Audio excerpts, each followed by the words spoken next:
Yeah, but nah, sometimes I do think. Alright, okay, and welcome back to another episode of I've Heard It Both Ways, a podcast that pops them bottles. Yeah.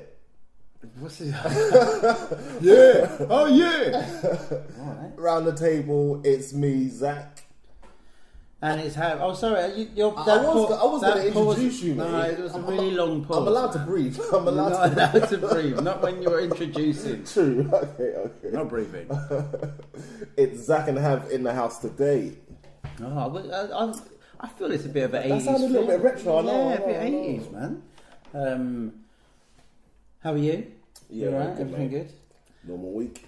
I've noticed it's September. Mm-hmm. And I've noticed Lots of things happen in September. Yeah, and one of the things, back to school. Kids are going back to school. Yeah. And you see these really nervous kids with oversized blazers on the bus with their mum going, right, and this is the bus you take, and then what stop? You tell me what stop you get off at. And they're like, oh no, mum, I know. And they're really, and it's funny because you know that in their last school there was a big fish, and they're about to be small fish in a big pond. Now they're going to a big school. Small kids with a massive bag. You said overgrown blazers. Some of their bags, mate. It's like they can get in a bag themselves. Yeah, but did you have that in school where you in the first year they gave you an oversized blazer? Because I don't remember, but. No, we must have because it just saves money, doesn't it? But that's a parental choice. It's not the school giving them a blazer. No, that's what I mean. Yeah, the parents going, I'm not going to buy two blazers for you in the school because you are going to grow. But to be honest, I think I grew faster than my mum's preemptive plans. So she got me an overgrown blazer, but by year 8, I needed a new one anyway. Yeah. What were your memories of the first day of, let's say, second year? Yeah, I don't know. It? I kind of do remember it, but it was just kind of, whatever. I was a little bit blasé about it, to be honest. You had a lot of friends though that had come from my school. Exactly. I had nobody. Okay. So that was quite daunting for me. Like to go into a place at 12 and then you don't know anyone. Yeah. And it was a different area for me as well. Yeah. So 12-year-olds are good. 12-year-olds are resilient. Do you know what I mean? I didn't have a choice. Underestimate them. Exactly. I didn't have a choice. I had to do it. But so basically, my mum sent me to a school really far away in South London. Yeah. Because her reasoning was that there were gangs in East London at the time. And she didn't do her research. But then there were obviously gangs in South London at the time as well, but. After school, I had to go home. I couldn't hang around. Exactly. Yeah, so I couldn't hang around. So I didn't have time to befriend those naughty children. Exactly. But that was that. Yeah. So it took me about an hour. To get home. Yeah. So imagine a 12-year-old. So I had to learn the tube. And then actually, you had a mad journey because it was the tube, and then it was the bus and then it was something else as well, isn't it? No. Okay, tube and bus. We had a friend that was like that. He had to take another train. Yeah, the DLR. Well. Yeah. I don't know. The journey was a little bit long for me as well. But look, my mum, I remember her taking me on the first day.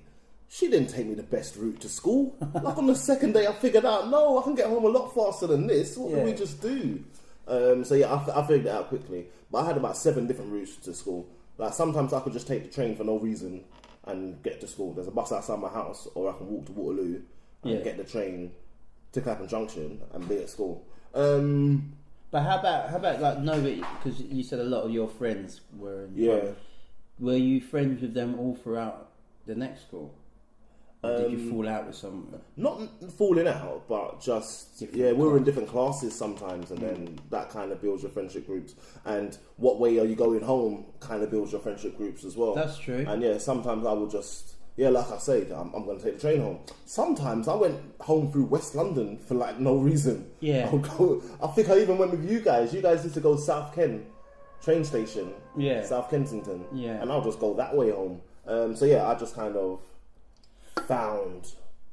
I remember the way home used to be at least an hour longer than the way to school, and it was usually because it was via like like a games arcade, an arcade. Yeah. And I hated the arcade. I don't know what. I just used What? to You watch. hated it? I should watch people play fighting games and just stand there going, I really want to go home.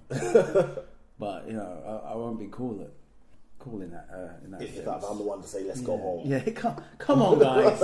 We don't really like this.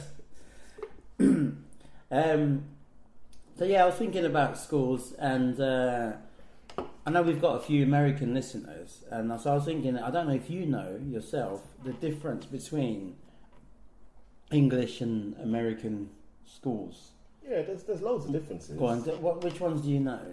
Firstly, like they've got elementary school, and then they've got middle school, and then they've got high school, and then they've got college, and all of the cut-off points are wrong. It's like they stop at different ages. Well, you say wrong, but as it is not the same as the English way, which is the correct way.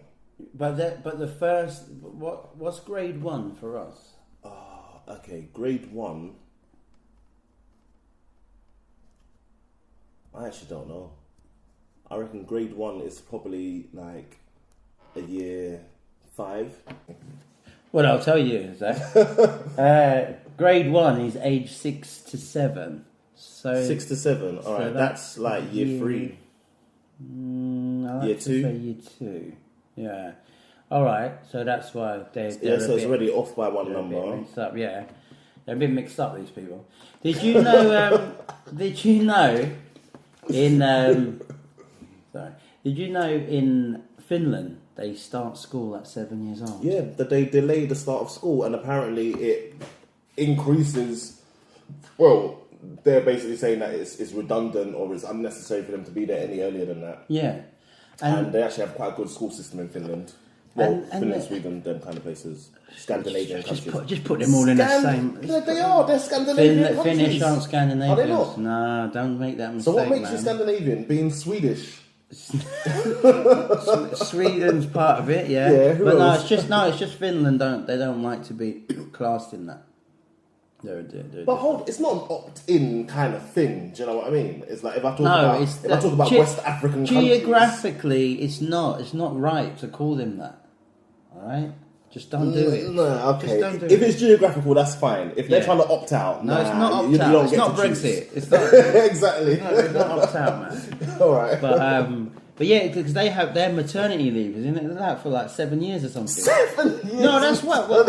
That's why. I'm telling you, the government paid. That's ridiculous. The government paid them 7 years. But how else could children not? I hear what you mean. Not needs to be put somewhere. Yeah. That's 7 years maternity leave, mate. Telling There's no job for you when you come back. You might be getting paid, but there's no job for you. Who are you again? Exactly. Remember you. In Holland, they start school on their 4th birthday, so there's always someone new in class.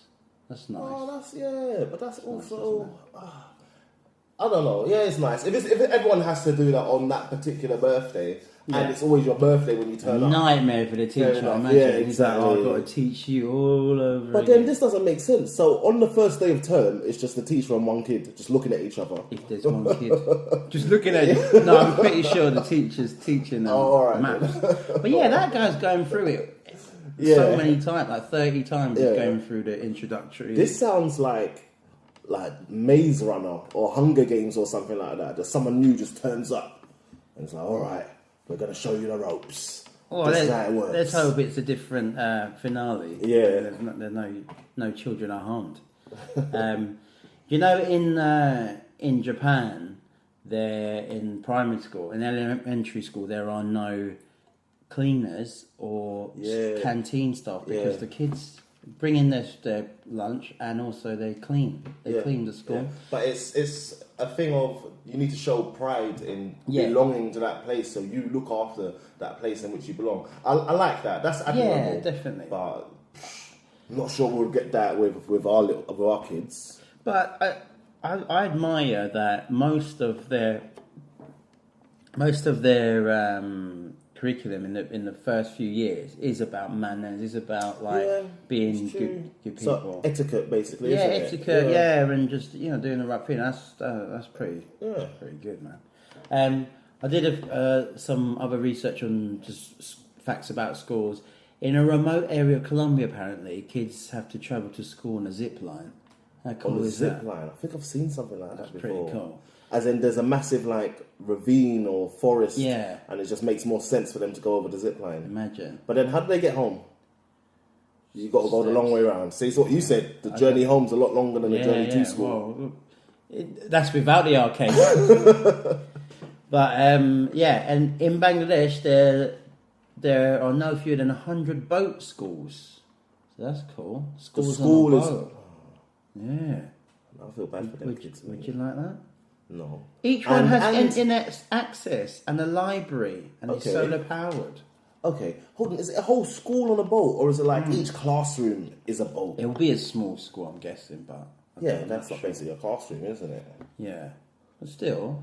Fair enough. What's the reason for it being on a boat? As in that you just couldn't. There was no land space. I think it's just. And we have a river, so there's something that makes sense about that. But it's not for transportation reasons. They're not going anywhere, are they? No. They just built the school on the river. Yeah, that's basically it. Talking about back to school, you can tell when actually they're having their school holidays. Oh yeah. Because certain things that start happening. Like things get annoying. That's what it is. Yeah. They're around all the time. Yeah. You thought that they'll be in a school building, but all of a sudden, like I don't know, you go to the shops and the shop is just full of school kids. Yeah. Or they're just cycling around. Exactly, all over the place. Mate, I went swimming one time, and sometimes there's an aerobics lesson, and they'll take up a couple of lanes. Sometimes there's like old people swimming or whatever, and they'll take up a lane, or a lesson, they'll take up a lane. Mate, they had some giant inflatable up, and they took up 6 lanes of the swimming pool. Oh, come on. And then everyone else who didn't want to go on the inflatable, as in all the adults, had like 1.5 lanes to ourselves. And I know you, Zay. You wanted to go on, but still, you feel silly because you're not a kid. Why do they get all the fun? Exactly. Why do they get? It's true, and there's loads of things as well, like events that are just child orientated as well, and you're like, I want to do that kind of stuff, but I can't because I don't have a kid, and I just look weird to go into this event. The other thing, like, okay, so I'm just chilling at home, and sometimes there's like a parade that goes down the street, and you'll hear the music and you'll hear all the voices, and you'll go out and you see, all right, what's going on? This summer holiday just gone, like twice a week. Like you'll hear loads of voices outside. You'll think it was Carnival or like Brixton Splash or something like that. Yeah. And I'd come out and there was just like loads and loads of youngsters. I'm talking like hundreds of them walking down my road, past my building, and like turning right. And I just figured there must have been some youngsters party that just kept on happening. But twice a week, the same thing would happen. And I was like, these lot are on holiday. They ain't got nothing to do because it wasn't a weekend. It must have been like the middle of the day. So it was an event? Well, not like a large public event or anything like that. They were actually just heading to... There is a community hall around the back of mine. So I think they just booked it out and had some massive parties. Were they being intimidating or anything like that? They were only being intimidating in the fact that there were so many of them. Yeah, I don't think they were like bullying passers-by. Could you remember in 2011, in the summer... we had those riots in London. Yeah. And a lot of people, and I believe it as well, that said that it was because they didn't have school, they didn't have a structure. Yeah. And there was a lot of just kids just doing nothing. And then... what else is there to do? And then obviously something bad happened. Bad kids were doing that, they were looting, and then just the ones that were quite easily led were like, well... might as well go. Let's do... They're getting away with it, let's do some looting. Exactly. But, they do need a structure. And I think, if it is long holidays, then there needs to be something for them, like camps. Did you ever go to a camp or anything like that in summer? I think I'd not... In America, they seem to have camps all the time in summer. They just send their kids away. Exactly. Fat camp, fit Imagine camp, being sent pilot to fat camp, man. Christian camp, Muslim camp, all of these kind of things. Just go away and do this for a while. Band camp, do you get me? All of these kind of things. Band camp's not a camp, man. It must be a real camp, mate. Do you know?